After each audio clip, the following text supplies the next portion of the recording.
Hello guys, good morning সবাইকে। এই তো চা বানাচ্ছি, তারপরে চা খাবো। চা খেয়ে তারপরে তোমাদের সাথে আবার কথা বলবো। আর কি খেতে হবে। তোমরা চা খেয়ে নাও। Good morning friends, welcome to my blog. তো দেখো, সকাল সকাল আমি চা নিয়ে চলে এসেছি। সকাল সকাল এত গরম যে 2-3টা ফ্যান একসাথে চালাতে হচ্ছে আমায়। তবে সকাল সকাল চা নিয়ে আসলাম। তো খেয়ে নিই। চায়ের সাথে অন্য কিছু নেই আজকে, সব শেষ হয়ে গেছে, বাজারে গিয়ে কিনতে হবে। তো খেয়ে নিই, তারপর তোমাদের সাথে কথা বলছি। দেখতে থাকো সবাই। তো বন্ধুরা, দুপুরের খাওয়া নিয়ে চলে এসেছি।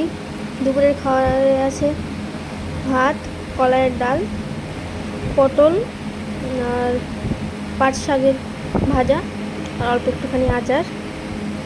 তো খেয়ে নিই, খুব খিদে পেয়েছে, খেয়ে নিই, তারপরে ওদের সাথে কথা বলছি। গুড ইভিনিং বন্ধুরা, হয়ে গেছে সন্ধ্যাবেলা। আর এখন আমি খাচ্ছি আইসক্রিম। সেই মটকা আইসক্রিম একটা পাওয়া যায় ছোটো, সেই আইসক্রিমটা খেতে খুব ভালো লাগে।